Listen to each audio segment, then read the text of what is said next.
When you approach any business situation from a people pleaser brain, there's so many thought errors that happen. Like for you, first of all, think that it was a bad thing if anyone had a negative feeling or thought.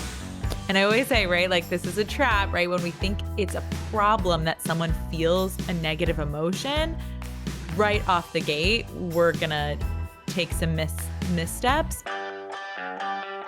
Welcome to Sincerely Future You, a podcast that helps ambitious women like you make decisions today with the future you in mind. Hi, Happsters. This week, we have part 2 of a conversation that I recorded with my friend, a Happster and survivor and executive producer of 11 Minutes, Ashley Hoff. 11 Minutes is a docuseries on the shooting at Route 91 Harvest Festival in Las Vegas that happened in 2017. And Ashley was not only a survivor, but also the executive producer of this docuseries. And we had some very powerful conversation, so much so that we broke it down into 2 episodes. The first episode, we discussed a lot about how beautiful, amazing things can come out of processing negative emotion. And here today, we're going to do a deep dive into people pleasing and how oftentimes, especially as women, our people-pleasing tendencies can come up and what we can do to avoid delaying the results that we want to create because we are people-pleasing. And I think that if you identify as a people-pleaser, you're really going to have a lot to take away from this episode. I am so excited to bring you part 2 featuring Happster and beautiful friend of mine, Ashley Hoff. Okay, so when it comes to people pleasing, that's something that I talk to the Happsters about at all. I don't know why I attract a people pleaser. I think it's because I just work with women, but I know that everyone listening wants to hear how you navigated that. What did you come up against on either side? People pleasing when did you feel compelled to people please, and how did you overcome that when you were thinking about the survivors, and also when you were trying to maybe sometimes people please the network and your boss? And how do you kind of like straddle that line? I think that a lot of people may have, whether or not they're in the docuseries industry or not, they may have this issue where they're trying to manage up and manage down at the same time. And being a woman and a people pleaser, how did that come up in your journey of making this film? Oh gosh, when did I think about people pleasing? The true answer to this is I think about people pleasing on a second by second basis every single day. It is truthfully the thing that I struggle with the most. I think a lot of my life, I've spent a lot of time. I love helping people. My heart is for people. I'm a capable person. And when I feel like I can lend help, I am quick to put my heart into that place. And so I think I spent a lot of time creating an identity as a happy helper. And what I've learned both through therapy and coaching is that's great. And being a happy helper can be a part of who I am. But when I hold it as my entire identity, it doesn't leave room for any of the other things that human beings feel: anger, sadness, failure. You know, it pushes you into this place where you feel like you always have to be this persona for both yourself and others. And I think for me, I went through something traumatic, and my reaction was, how can I create something that will help other people? And so I had to do a lot of work, and I still have to do a lot of work every single day, because I don't think I really truly understood what the term self-care was. I think I was doing things that I thought filled that bucket. I would get a Mhm. massage, whatever it might be. The, like, shallow self-care. Yeah, and just, again, getting your nails done, Yeah. taking a walk. Mhm. But I realized that I had a deep obsession with time and how I was spending it. And so that's been a lot of my work is, figuring out how do I keep that part of myself that I love and that that does fill me up by, Yeah, being a giver. yeah, being a giver, but also knowing that if I don't give back to myself, eventually the tank is empty and there's nothing to really give others. And then you're not giving also from an authentic place. Yeah. And so in this particular project, I think, you know, my ultimate fear is that I was somehow with this piece going to upset somebody, that Right. people who had been in pain somehow might have that pain retriggered or amplified by this piece. And I think for me, it was about identifying what result I wanted and the thoughts that I wanted to live in to create that result.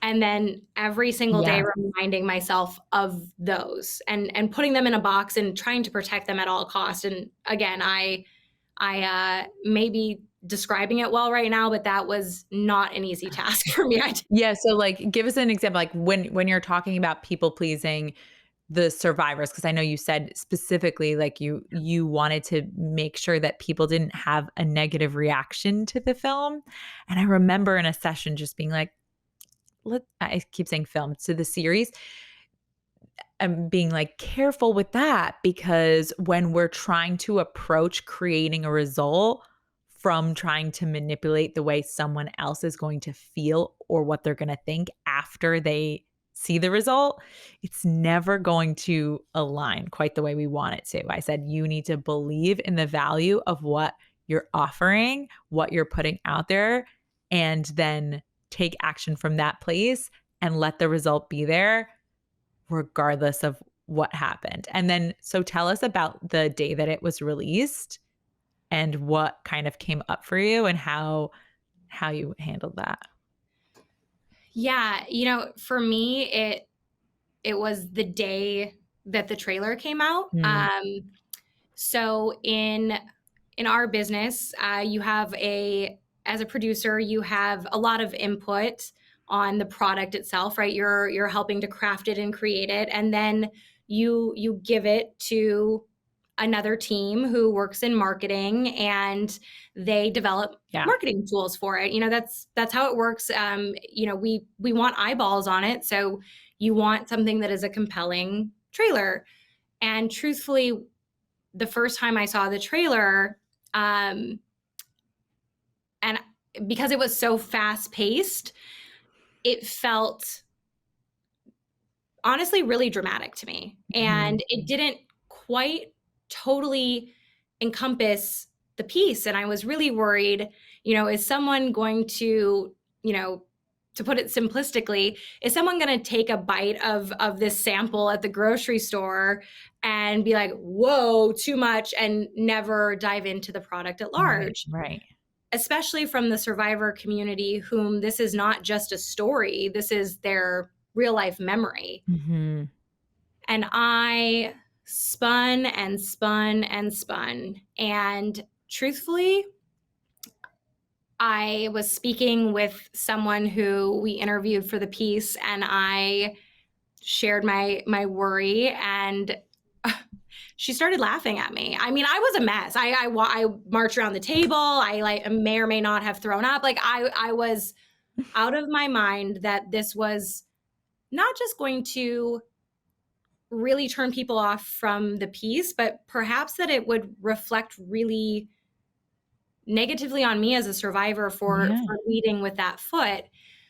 And even though I know that that is the job of the professionals who created it, who do this over and over again, they're very good at their job Mhm. and had a plan, I spun because I was worried about the survivors. And so in all irony was speaking to one of them whom I'm sure I should have been probably the strong, comforting one for. And she started laughing at me. And I thought, well, that seems rude. What this is not the reaction I thought. And she said, this is, you and I both know this is what these people do, and it will bring eyeballs to the piece of which was created with integrity and respect and care. Mm-hmm. And we all trust you, and we're going to be there to stick up for you and help see you through. But she was, she said to me, this is what they do. And then I said, I felt like it came out of the gate a little dramatic. And she chuckled and said, oh my gosh, that's so cute. And I said, excuse me? And she said, I think you forgot that we were in a mass shooting and it was pretty freaking dramatic. Yeah, like it doesn't get more dramatic than that. And it was kind of at that moment that I think I had a realization and a pivot that in order to tell the truth and to do the things that I was saying I was going to do, tell it with integrity and respect and care, there was no way around the fact that it's a hard story. It's a hard story, and it's hard to watch at points because guess what? It was really hard to live. And that was always part of the goal, is that through these narratives, we would let people in on what it meant to go through something like this. And the feedback that I've received in the past 2 weeks about, from everyone from I'm a spouse or a family member, and I've never been able to talk with my family member about this because I don't think I really understood. And now we're having our first conversation, or, wow, I feel remembered and seen in my experience, or I'm a therapist that works with first responders, and now I can do my job better knowing some of the things that they went through. It was important to tell that truth. And I was worried. I was worried about, I think through attempting to people please, I was also on the side kind of secretly not honoring the goal that I had and the thoughts that I wanted to have to create the result I wanted to create. And the moment that I stepped back from that a bit and realized, kind of for better or worse, this bird's about to fly out of the cage and there's nothing that I can do about it. And all I can do is stand convicted in my why and how we got this done, and how we went about creating this and how we went about approaching it.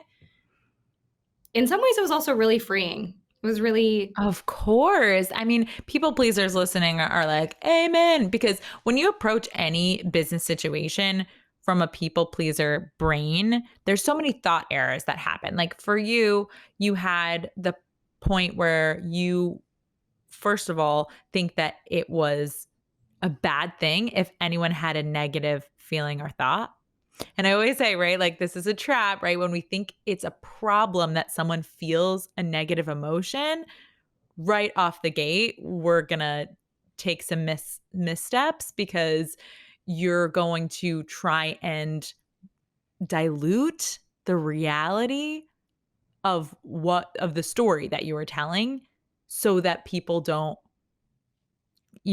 have the reaction that you want them to have. And then secondly, when you're trying to people please coming from the marketing team, you prevent them from being able to do their job. And obviously, right, there were certain places where you did have to step in and like keep the project ethical. I think that we talked through some of these things in our sessions too, or like, gaining perspective, like, is this because I want it to be a certain way because of as a survivor, and then also what's my job as the producer? And you were so thoughtful about that. I just want to commend you. And then, but like like you said too, their job is to get eyeballs on the project. And the point of the project is to make the impact. So if they can't do the job that they're doing because your thought is, oh no, I don't want any one person to either A, feel excluded, feel like their story wasn't quite represented perfectly. There's a lot of this like perfectionism in there, whether it's either perfect or it's you don't want it out there, then it never gets out there. And then it never has the impact. And I watch people do this with any product or service that they have. It's like they are so worried that someone's going to misunderstand them, that it's going to be misrepresented out there, that they don't sell it, that they don't get it out there. Well, and that was the day, honestly, and I'll throw it out again because it really rocked my world, and it was a very, very pivotal shift moment for me when you said, some of the world's most positive things started from a negative thought or emotion. And when I really dove into that concept, not only did this project start from there, Right. but don't most, if you're whether you're a storyteller or an entrepreneur or someone who heck just wakes up in the morning, if you have an idea for something, it's most likely because there was space in the world for it, which means that someone else didn't, which technically means that there was a negative emotion that fueled it. You felt like something was missing, so you did something. There's a problem. There's a problem that needs a solution, right? And we don't want problems, but if problems go away, then we don't get the beautiful experience of solving. And our brains are designed to solve problems. So it's counterintuitive, but wishing away the problems, wishing away the imperfections, wishing away the dialogue that inevitably came after the project was released imperfectly, of course, because you said, I think before we started recording, like every art project, you're never going to be fully satisfied with it. And it's never fully done. And there's always someone who's going to have a negative opinion about it or just not care for it. It's not going to be their taste. And yeah, that's good. That breathes a whole new life into it, when after the fact it comes out and then there's dialogue about it. And even though that part wasn't a part of the film, because I keep saying film, sorry, the series, because the series was out there, you were able to foster a new platform for more dialogue, for their message that they were upset wasn't included in the film, that you were able to actually ironically do that. Like the project doesn't end when it's released. It never ends because that's just the beginning of a new series of dialogue and a new set of problems that other people can solve for. Like how amazing. I just think that, you know what I mean? Every time I'm worried about if my offer is going to be perfect or not, I just remember the answer is not. It won't be perfect. And then I'll get it out there. And then that will show me what else needs to be added. Absolutely. And I think in life, there's so much chatter, right? We live in this world of social media and, we have access to all of these opinions that prior to the internet, maybe didn't have access to. And, Todd in his basement in North Dakota, who's got things to say to you. But I feel like I should apologize to Todd's in North Dakota. That was not a specific gig. It was just the name that came to mind. But anyways, there's definitely a troll on the internet whose name is Todd and lives in North Dakota. I know. I mean, it's fair. It's fair. Shout out Todd. I think it's really hard to protect your peace and also your intention because it is really easy for people to get to you and to insert their thoughts into your model as well. And the fascinating thing I think about this has been, I started this year with a goal. I will never forget you asking me, if you had a goal for the year, what do you want it to be? And I had said that I wanted it to be enough to give my own gold star. Yes. And, that is absolutely a work in progress. But I think somewhere around that moment of, things starting to come out and be public, I realized that I was so incredibly proud of not just the piece, but in the way the people who were involved with the piece chose to show up on our behalf. It was all of the proof I needed to know that as a producer, that the goal was achieved. The goal was is that we would create a powerful piece where people who felt called to share their stories could do so in a space that was safe and where they felt cared for and that they felt that they could be vulnerable. And I knew with complete conviction, if I was really honest with myself, that we did everything in our power to do just that. And to watch those people really show up on behalf of the project was, and knowing that that was our intention, especially in those first moments when people did have some mixed reactions to that trailer. They said, give it a chance. They did this right, guys, and they did it with good hearts and in an effort to share our story. And if it never got better than that moment in time, it honestly would have been enough, because that, when I really sat back and analyzed what the goals were when we started, it was done. Honestly, the goals were done before the piece ever entered. Right. And that is the point, right? It's like we can't let the results or the reaction to the results determine whether we thought that it was worth it or that was the right choice. We have to decide that we made, and you said that before the trailer even came out, we had a session and you were just like, my work right now is to sell myself on the belief that I've done all that I possibly could and that I had the right intention going into it, and that's going to translate. And you just have to sell yourself, because I think as a producer, and really a producer of anything, like an EP in this case, but a producer of work, an artist, an entrepreneur, someone that's putting things out in the world, we don't have the privilege of guaranteeing that people aren't going to misunderstand it and aren't going to misunderstand us in our work. There are people that think that because I talk a lot about money, that that's all I care about, that I think that money is the point.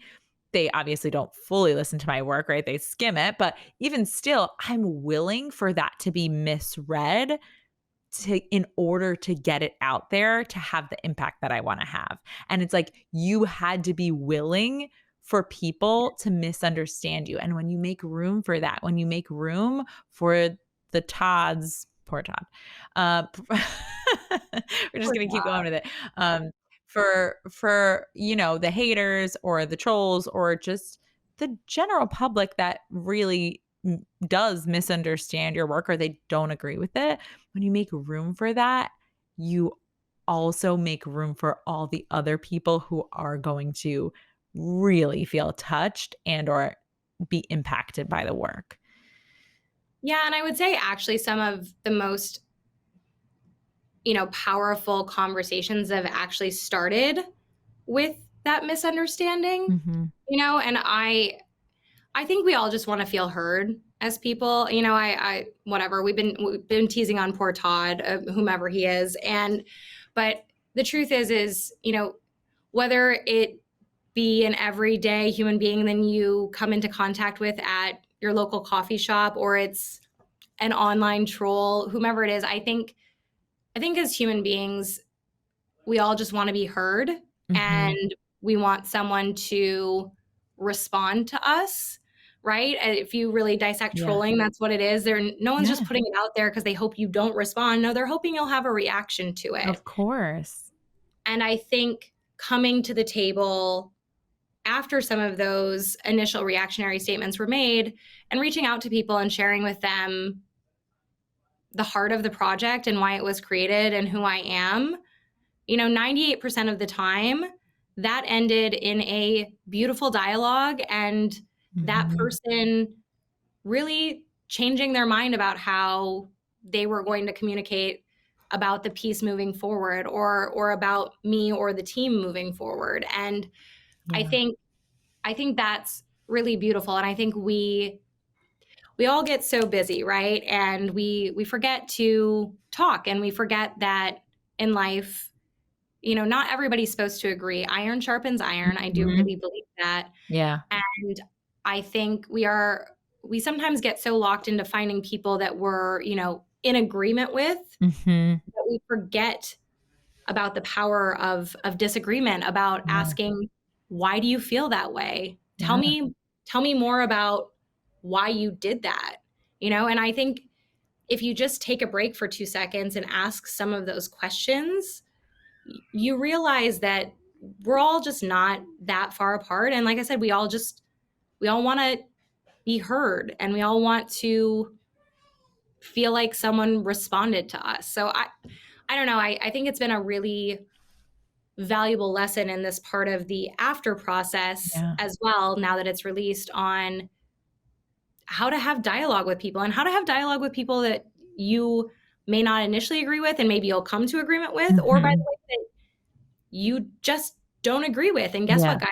Don't all have to agree on everything. That's just not, it's just never going to work like that. So I do think the more, again, we'll go back to the good old fashioned, it's all 50-50. And I think the more that we can settle into that, I just believe the more we'll continue to positively evolve as human beings and communicators.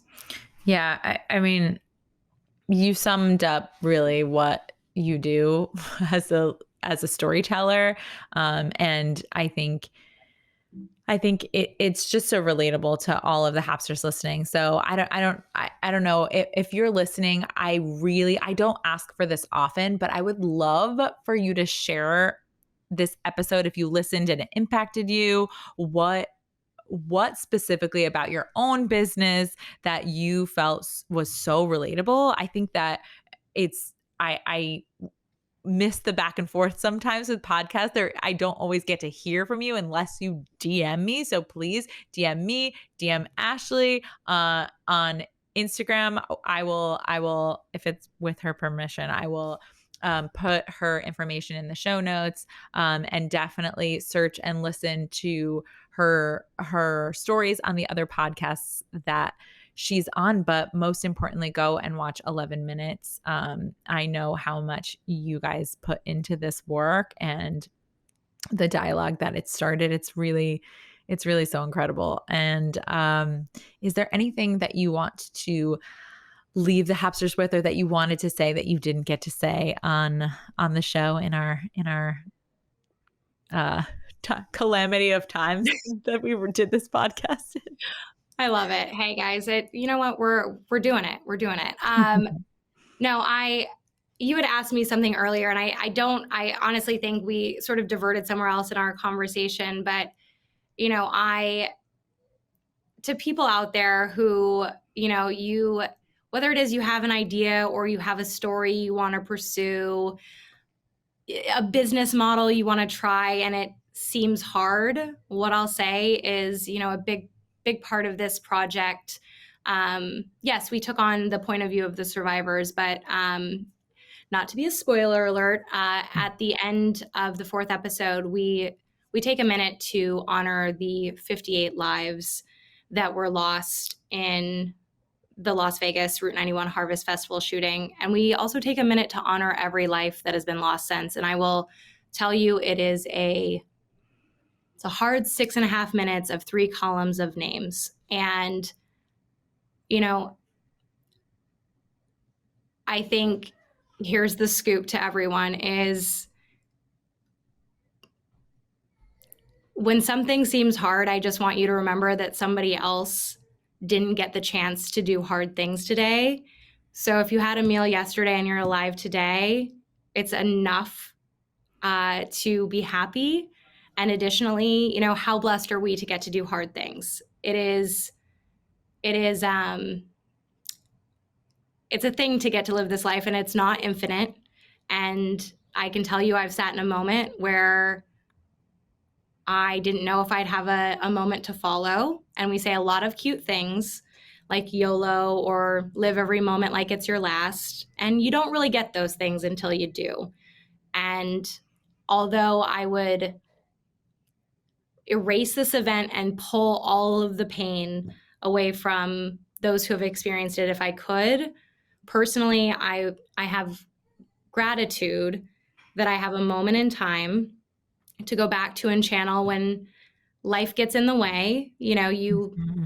Someone cuts you off on the freeway, or you had a rough day at work, or a coworker made you mad, and you say things like, I had a bad day, or this day is the worst. It's not. It's a day full of annoyances and opportunities to learn from those annoyances. But life, it's not infinite. So go do the thing, live a big life, live a big, bold life, because you got something somebody else did. And that's sort of the greatest way that you can honor the miracle that is the breath in your lungs today. I'm going to leave you guys with that, Happsters. There's nothing I have to add. Live a big, bold life. So good. All right. Thank you so much, Ashley, for coming on the show. And I'll see you in our session tomorrow, 2 days from now. See ya at 9 a.m. my time. I just had to tomorrow. Yeah, exactly. Tomorrow. Yeah, I was like, is it 2 days? I hope not. I don't know. I keep thinking it's Monday.